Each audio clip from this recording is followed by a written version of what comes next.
ಬೀದರ್ ಜಿಲ್ಲೆ ಹುಮ್ನಾಬಾದ್ ಹೈವೇನಲ್ಲಿ ನಕಲಿ RTO check post. ನಕಲಿ ಚೆಕ್ ಪೋಸ್ಟ್ ಮೂಲಕ ಗಂಟೆಗೆ 8,000 ರೂಪಾಯಿ ದರೋಡೆ. ನಕಲಿ ಚೆಕ್ ಪೋಸ್ಟ್ಗಳ ಕರ್ಮಕಾಂಡ ಬಿಚ್ಚಿಟ್ಟ ಲೋಕಾಯುಕ್ತ ಬಿಎಸ್ ಪಾಟೀಲ್. ಕಲಬುರಗಿಯಲ್ಲಿ ಸುದ್ದಿಗೋಷ್ಠಿ ನಡೆಸಿ ಮಾಹಿತಿ ನೀಡಿದ ಬಿಎಸ್ ಪಾಟೀಲ್, ಹುಮ್ನಾಬಾದ್ ಬಳಿ ಟಿನ್ ಶೆಡ್ ಹಾಕಿಕೊಂಡು ಕಚೇರಿ ಓಪನ್. ಹೈದರಾಬಾದ್ ಮುಂಬೈ ರಾಷ್ಟ್ರೀಯ ಹೆದ್ದಾರಿಯಲ್ಲಿರೋ ನಕಲಿ ಆರ್ಟಿಒ ಚೆಕ್ ಪೋಸ್ಟ್. ಗಂಟೆಗೆ 8,000, ದಿನಕ್ಕೆ 2 ಲಕ್ಷ ರೂಪಾಯಿ ಅಕ್ರಮವಾಗಿ ಸಂಗ್ರಹ. ಆರ್ಟಿಒ ಚೆಕ್ ಪೋಸ್ಟ್ ಮೇಲೆ ದಾಳಿ ವೇಳೆ ಬ್ರಹ್ಮಾಂಡ ಭ್ರಷ್ಟಾಚಾರ ಬಯಲು. ಅನಧಿಕೃತ ಆರ್ಟಿಒ ಓಪನ್ ಮಾಡಿದ್ರೂ ಕಣ್ಮುಚ್ಚಿ ಕುಳಿತ ಆರ್ಟಿಒ ಅಧಿಕಾರಿಗಳು. ಆರ್ಟಿಒ ಅಧಿಕಾರಿಗಳಿಗೆ ತಿಂಗಳಿಗೆ ಹೋಗ್ತಿದೆ ಕೋಟಿ ಹಣ. ನಕಲಿ ಆರ್ಟಿಒ ಚೆಕ್ ಪೋಸ್ಟ್ ವಿರುದ್ಧ ಎಫ್ಐಆರ್, ಹಲವರ ಬಂಧನ ಮಾಡಲಾಗಿದೆ. ಮತ್ತೊಂದೆಡೆ ಆಳಂದ ಚೆಕ್ ಪೋಸ್ಟ್ಗೆ ಆರ್ಟಿಒ ಅಧಿಕಾರಿಗಳು ಗೈರು. ಆಳಂದ ಚೆಕ್ ಪೋಸ್ಟ್ನಲ್ಲಿ ಖಾಸಗಿ ಏಜೆಂಟ್ಗಳ ದರ್ಬಾರ್. ಚೆಕ್ ಪೋಸ್ಟ್ನಲ್ಲಿ ಹೋದಿವಲ್ಲ, ಚೆಕ್ ಪೋಸ್ಟ್ನಲ್ಲಿ ಬೋತ್ ಬೀದರ್ ಮತ್ತು ಇಲ್ಲಿ ಆಳಂದ ಅಲ್ಲಿ ಚೆಕ್ ಪೋಸ್ಟ್ಗಳನ್ನು ನೋಡಿದ್ದೀವಿ. ಚೆಕ್ ಪೋಸ್ಟಲ್ಲಿ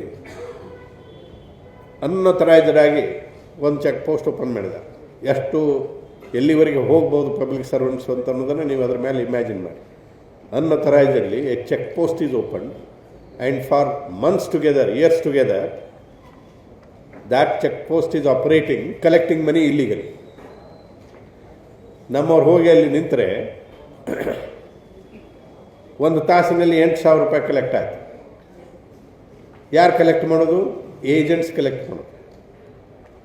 ಅಲ್ಲೊಬ್ಬನು ARTO ಒಂದು ವೆಹಿಕಲ್ ನಿಂತಿರ್ತದೆ. ಅವನು ARTO ಅಂತ ಅದನ್ನು ಬರೆದಿರ್ತಾರಲ್ಲಿ.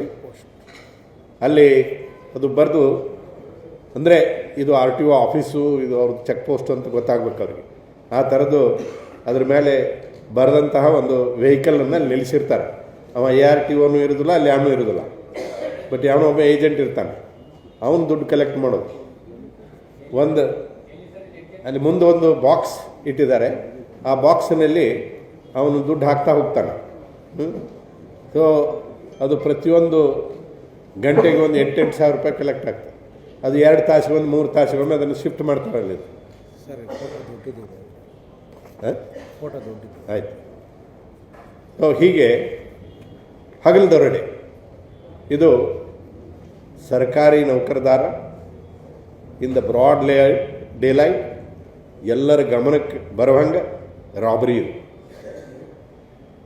ರಾಬರಿ ಅಲ್ಲದೆ ಮತ್ತೇನಿದು? ಹೌದಲ್ಲ? ಸೊ ಇದು ಅವ್ಯಾಹತವಾಗಿ ನಡೀತಾ ಇತ್ತು.